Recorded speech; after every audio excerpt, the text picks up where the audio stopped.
A handshake that could mark the beginnings of peace, as Libya's two main rivals agree to call a ceasefire following French-brokered peace talks.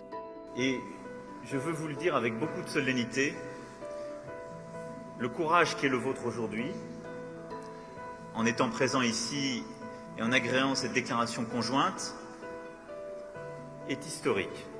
Prime Minister of the UN-backed Government of National Accord, Fayez al-Sarraj, and military strongman Khalifa Haftar released a joint statement saying they would only use force for counter-terrorism and would look to hold national elections as soon as possible. They also committed to building the rule of law and working towards the disarmament and reintegration of militia groups. Libya has been engulfed in violence and political turmoil since the 2011 uprising against Muammar Gaddafi. His overthrow left a power vacuum that different armed groups have been vying to fill. The country has also been divided by rival administrations, creating a lawless state that allowed militants, including Daesh, to gain a foothold and migrant smugglers to flourish. Je crois profondément que la guerre civile n'a rien d'inéluctable. Et par le dialogue, la paix peut l'emporter. C'est ce que l'étape d'aujourd'hui tente à démontrer dans les faits. But with a myriad of factions, alliances and militias, making these commitments into something concrete might be easier said than done.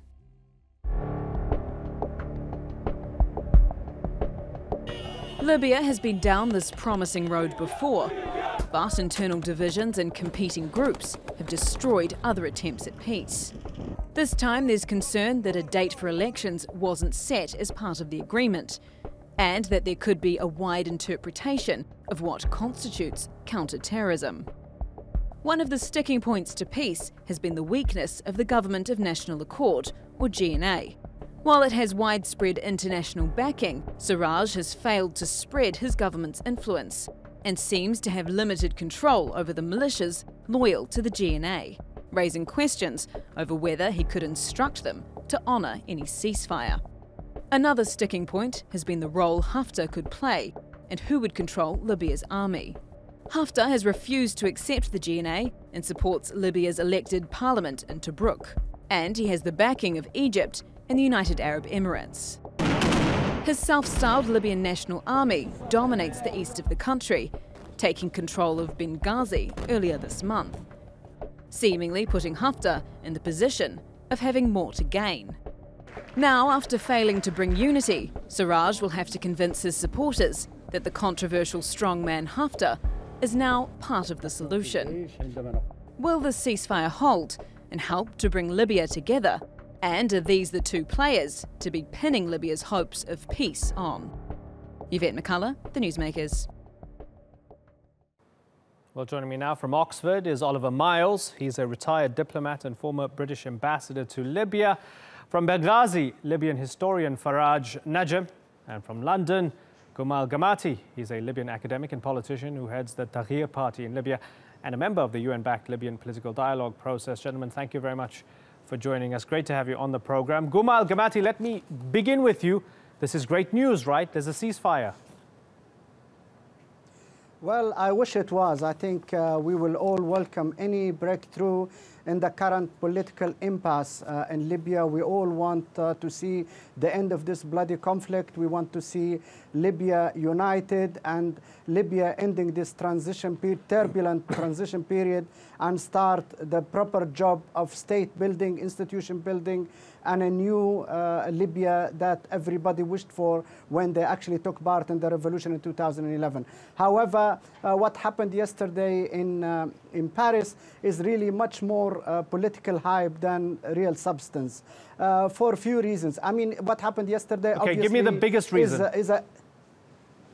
Okay, the biggest reason is that Haftar and Fayez Sarraj are not the main or only sides to the Libyan conflict. There are other very, very important sides to the Libyan conflict which have to be included if we are really going to have a sustainable breakthrough and a final solution. Also, we have the Libyan political agreement as a framework which was signed in Sarraj in 2015. I was there as a signatory, and that is still backed by the UN and all the main countries, and any diversion from that is just going to take us back to square one. Another point very quickly is that Sarraj and Haftar cannot hold any elections in Libya. Elections in Libya require legislation. We have never had presidential elections in the modern history of Libya. So what are the rules? What are the conditions? We need legislation for that, and only Parliament can pass that legislation. Okay, so Faraj Najm, are you as pessimistic as Guma Al-Gamati?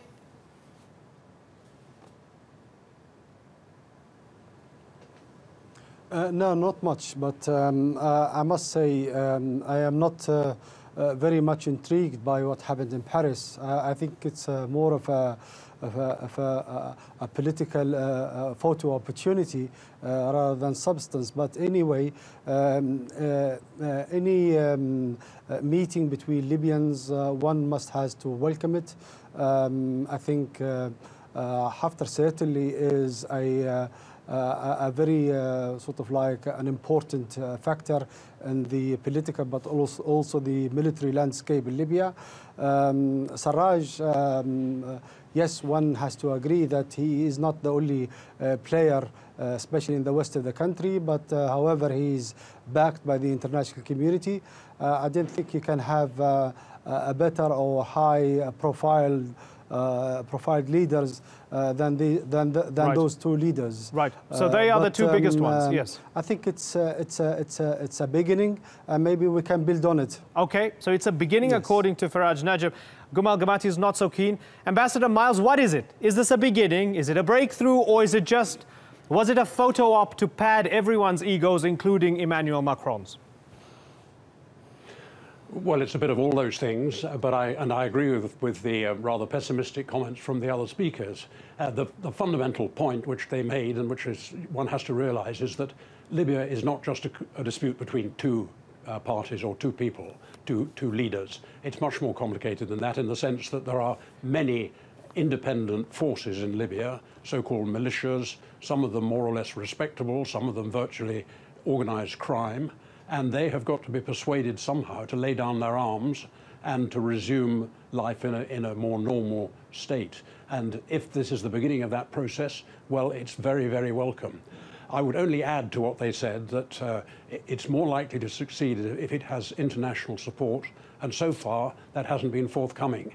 I think that Italy has shown some slight resentment, perhaps, at France stealing the lead in this game. I don't know what's happened to Britain and America and the other parties concerned. I think we all ought to be pulling together and trying to make it work. But I share the doubts that have been expressed as to whether it can be made to work. Yeah, Guma Al-Gamati, it's interesting in terms of international support. So you had the UAE and Egypt supporting one side. You had Turkey, Qatar, the Sudanese supporting another side. Emmanuel Macron's the first one to kind of come together and say, hey, both of you get together and let's talk. And many would say this is because of the neglect of his predecessors. And, you know, I remember Barack Obama criticizing Nicolas Sarkozy, criticizing David Cameron, saying that after Gaddafi was ousted, the Europeans just stopped paying attention. Tell me what it means to you, Guma, that the Europeans, through Macron, maybe as a first step, are now paying attention again. And it might be just because they don't want refugees on the continent. But how much does it mean to you as a Libyan? Well, I think it's very dangerous to allow only one country, albeit France, a major country, a member of the Security Council, to take charge of the Libyan conflict. The process we had for the last almost 2.5 years was UN-sponsored and UN-backed and supported by all the major Western countries, America, UK, France, Italy, Germany, plus important Arab countries like Algeria and Egypt. But now, for France to take charge, that is not really very positive. We need the others to be on board as well. And here a question imposes itself. Has the UK taken a back step? Has the US taken also a back step and is now allowing France to take the lead and take charge, whereas the US refused the same request to Italy Guma, 3 years ago when what if it works? What if it works? What if France leading this process works? Only if France proves that it's really totally impartial and it's not taking sides, because we know that France is leaning much more towards the Emirati, Egyptian, Haftar axis. France has logistically and militarily supported Haftar. Last year, 3 French soldiers died in live combat west of Benghazi. So that doesn't make it an honest broker. That's why we need all the other major countries to have a balance so that we have an objective backers to the conflict. Okay, so let me take that and pose it to Faraj, because I know he's going to disagree with you. Is that what's happening here with the French? Are they joining the UAE? Are they joining the Emiratis and the Egyptians and supporting Haftar rather than being honest brokers?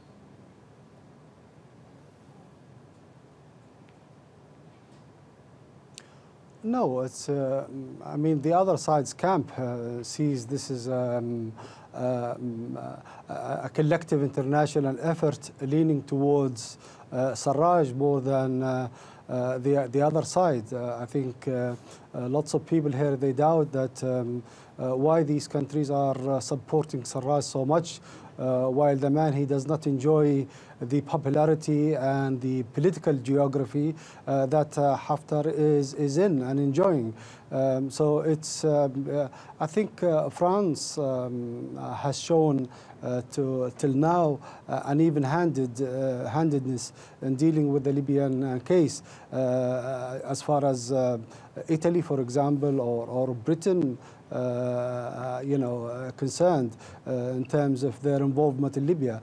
Italy has shown its total bias towards the other camp, the camp that's opposing the military solution to the problem of terrorism in Libya.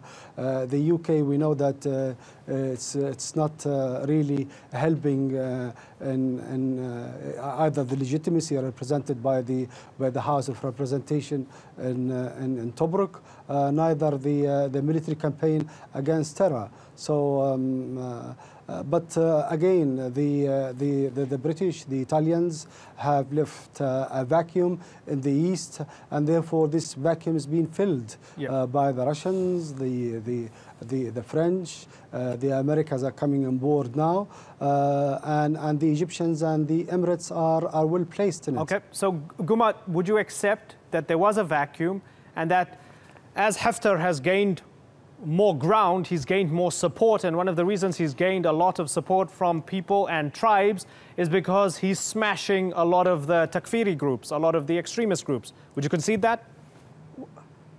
It's a total misrepresentation to say that the camp opposed to Haftar is the camp who's also opposed to a military solution to fighting terrorism. Let me remind everybody that the biggest IS presence outside Iraq and Syria was in Sirte.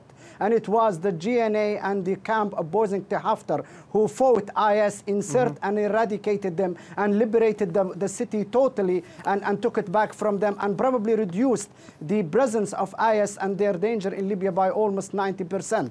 Haftar has been fighting IS and other elements in Benghazi for the last 3 years, and he's only achieved success after 3 years of probably at the cost of destroying half of the city. So to say that the opposing camp are actually playing with terrorists and they are appeasing them and they are not fighting them, that's a total misrepresentation. Okay, but that wasn't built into the implication. I wasn't implying that in the question.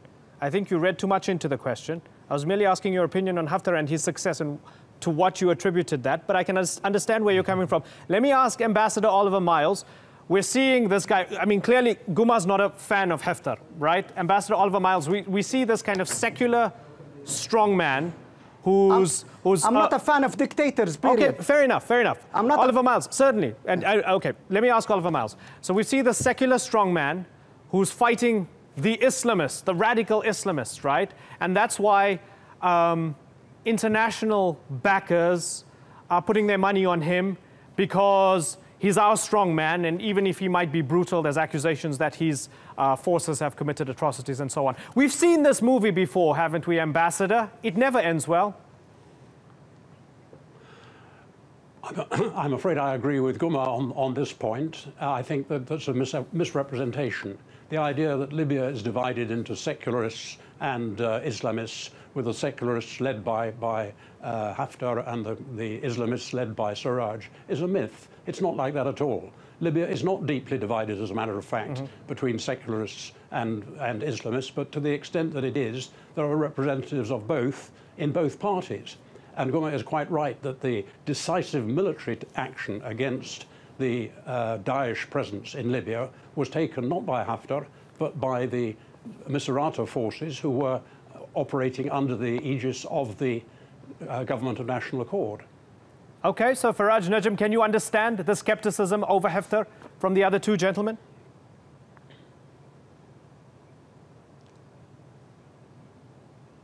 Well, I didn't think it's justified. I know that Haftar was first to start this campaign against terror back in 2014.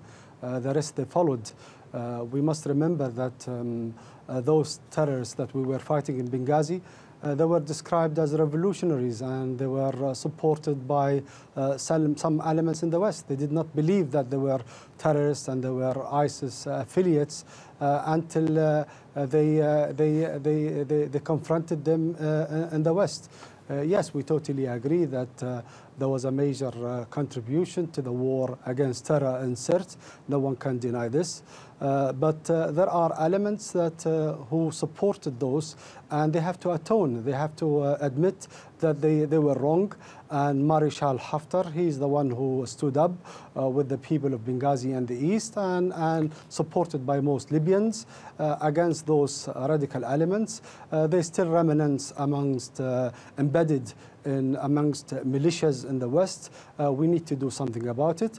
However, one of the things which struck me most in the agreement in Paris, if it was, that Haftar and Sarraj all signed to, I think, point 3, where they all agreed that Libya should be a civil, democratic state ruled by elected politicians, and that's the crunch of the matter. You know, we all aiming for a country that is going to be democratic, is going to be civil, but free of militias and terrorist thugs. Okay, there's less than a minute to go, so I want Guma to come in for the final word. Please, Guma, in under 30 seconds. Have a go.